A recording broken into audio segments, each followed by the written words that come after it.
Sanibonani, Mqeqeshi Wezinsizwa lo. Batho ponto kanjani ngaphuzu matshitshi qomani. Batho mfane impande simncane oda ngabadida bethi mdalanti cha bamsukela bajinga nesihlaza cha. Kunensizwe engibhalelile la, umfowethu ubhalile wathi sawubona mqeqeshi. Ngiyathemba ukuthi ukahle. Well ngikahle mfowethu. Ngithembe na ukuthi ukahle. Uthi bafoke angiqale ngithi ngiwumlandeli omkhulu we-channel yakho. Uyibambe kanjalo mfowethu. Well, ngiyakuzwa mfowethu and ngiyoqhubeka angibeke ngiphela amandla khulileka. So lokho sincenga nje. So lokho sincenga sindawonye silokho si-improve kwesikwenzayo.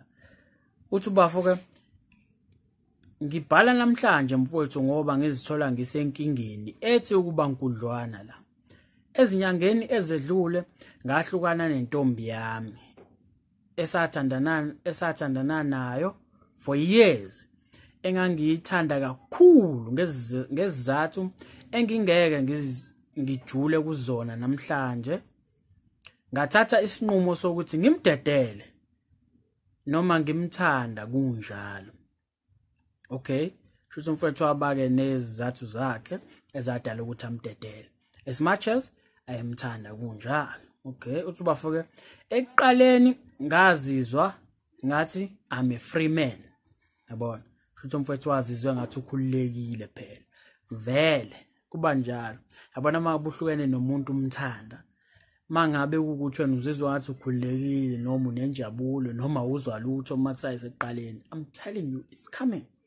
Yabona? Lokho noma ukumkhumbula noma ubuhlungu buyeza emva kwesikhathi. Yena the time ekhala ngalowo mzuzu. Thama ngihambe phole. Yabona? Wena it's the opposite wena. Unless now ukuthi kunobuhlungu obuzwayo ngaleso sikhathi, then now uyakwazi ukuthi ke uhile emva kwesikhathi. Uthi bafoke ekuqaleni ngazizwa ngathi I'm a free man. Ngajabula nje ukuhlala ngedwa. Ngamanye amazwi uthi mfowethu andi umoya kipitile yini. Ngathi into kanjani athi base behlala ndawonye. Ofuthi into mfowethu yabona ungasena privacy. Awukwazi ngisho ukwenza izinto zakho kahle. Lethe mhlawumbe unomsebenzi onikeziwe mhlawumbe emsebenzini ekufanele uwenze mhlawumbe nangu ubhizulela umuntu. Abo it's a mess. It's a mess ukuhlala nomuntu. Yabo ukipita mfowethu as much as kumnandi phela kodwa kuyakubambezela. Uthi bafoke cha ngisho ukuthi awukipitini ngoba awuvezi ukuthi wena lo muntu bekuyisima kanjani mhlambe kubo awusokwaziwa noma nje wakusa umjolo yabona. Uthi bafoke kwahamba ngazithola sengikhumbula. Okay, so ngithuke ngilungisa. Uthi bafoke ngoba kenzeka ukuthi uyabhala kube khona yabo. So uthi bafoke kwahamba ngazithola sengimkhumbula ngolunye uhlobo. Ngangavuma ukukholwa lokho. Ngacabanga ukuthi mhlawumbe inkanuko. Mhlawumbe ukulangazelela ukuba nomuntu wesifazane. Ngathatha isinqumo sokuthenga. So ukuthenga ke mfowethu ukuya endaweni efana noButterworth eThekwini. Yabo izona indawo edume kakhulu nasePoint. So leso sinqumo mfowethu yabona ukuthenga mfowethu akukho right, akulungile. Yabona nje masokhuluma iqiniso nawe uyalazi lemsulwa ukuthenga akulungile. Kodwa akusho ukuthi mangabe uthenga mhlawumbe usokwenza into ebhedayo. Usukunezizathu zakho nawe. Ufuna ungizwe kahle. Akuthi ngiyagxeka mangabe uthenga. Kodwa ukuthenga unjani kuyinto engalungile. Yabona? Ngoba nabantu basebenzisa imithi nabo ukuzivikela. Nakhona kudlana nombani onemali nawe uyafika uzongena lapho. Yabona? Akulungile. Kodwa uma uthenga phela usukunezizathu zakho nawe. Kufana nokubulala. Ukubulala kulungile. Kodwa kwesisikhathi ukubulala kunesesari. Ngoba kwesisikhathi usukuzivikela wena umuntu bonke uzokulimaza noma uzokubulala bese kuba wena wenza kuqala. As much as kungalungile wala nawe usuke uvikela impilo yakho. So nokuthenga ukuthi akubi into kanjalo. As much as kungalungile kodwa phela usukunezizathu zakho nawe uzibulawe indlala then usukwenza lokho. So ofuthi into mfowethu ongelula ukuyeka once usuphakathi kuyona akube kusaba lula ukuyeka. Even usunayo umuntu lese mhlawumbe uthola into akube kusaba lula ukuthi uyeke. yabo. So kwaba isinqumo ngempela, hayi phela ukuthi akike kuyayeke masuzimisela ukuthi uyeke, kodwa nje akukho lula. Kodwa uthi bafo-ke leso senzo asizange singijabulise, kepha futhi asizange sigcwalise lesi sikhala esikhona. Sengizame ngazama ngithi ngizama ukuqeda lento ekimi, kodwa lutho ngiyahluleka. Into engiphazamisa kakhulu emoyeni ukuthi ngiyazi lento engiyenzayo ayilungile, futhi ngifaka nempilo yami engcupheni. Kuhle ngoba uyabona. Into engijabulisayo insizwa ehlakaniphile. As much as into uyenza phela, akusho ukuthi kwesinye isikhathi siyesenza izinto ezi-wrong singabantu, yabona, ngenxa yezizathu ezithize. But akusho ukuthi ngoba uyayenza leyo nto wrong sekufanele uyidefend, hayi right, cha. I-wrong but uyayenza phela nawe ngezizathu zakho, yabo. Uthuba for okay, ngifaka nempilo yami engcupheni, kodwa manje kungathi sengi-addicted manje kuyona lento le. Sengaphendula umuntu.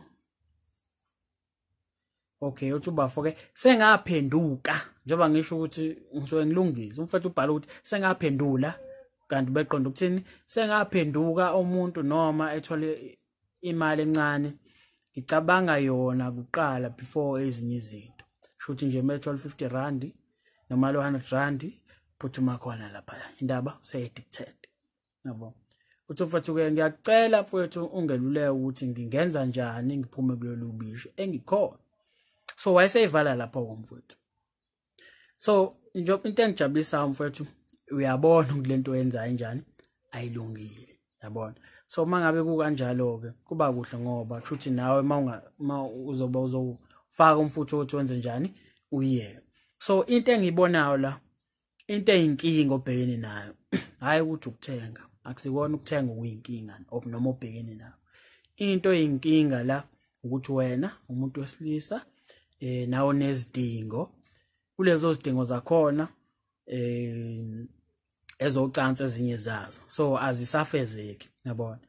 So kuba inkinga-ke kanjalo, ugcina sewenze njani, ugcina usuthatha leyo mali yakho wenze njani, uhambe uyothenga, indaba unezidingo nawe ezingasakwazi ukuthi-ke zikutholele ezikudingayo, yabo. That's why wagcina usungena kuyona lento nawe osubambekile kuyona.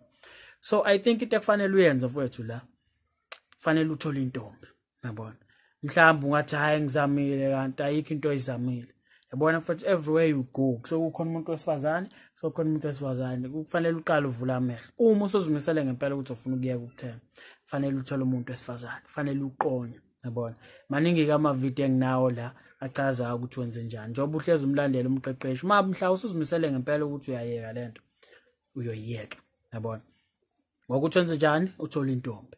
Nakhona njengoba ngisho ukuthi mawusuyitholile angeke phela uvele uyeke nje same time, yabo. Kodwa kancane kancane mangabe uzimisela ukuthi uyeke, uzokwazi ukuthi uyeke. Kufana nokubhema nokuphuza, akukho lula, kodwa umuntu mangabe sezimisela ukuthi uyaziyeka lezo zinto ezinjani, uyaziyeka. Kodwa into eyinkinga la, unezidingo nawe ezingasafezeki. So ukuze kufezeke lezo zidingo zakho, thola intombi mfowethu, umuntu ozokwazi ukuthi-ke uphilisane naye, avaleke le gap lezi ivulekile eshiwe lo muntu lo osuhlukene naye.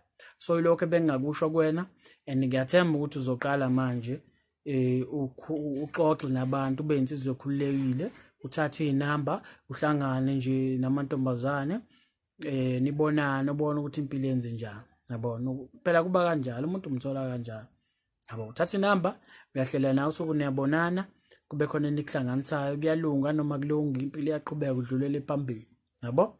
Khona nawe uzokwazi ukuthi kuvaleke lesikhalo osunaso. So ngiyathemba ngizwa and uzokwenza accordingly. So mangabe unefisa ukubhalela umqeqeshi wensizwa, ungambhalela ku-email ethi mqeqeshiwezinsizwa@gmail.com. uma nje ufisa ukuthi mina nawe sibonisane ngodaba lakho, ukhumbuleke mfethu kaMqeqeshi Wezinsizwa, ikhaya lenjabulo, sho mfowethu.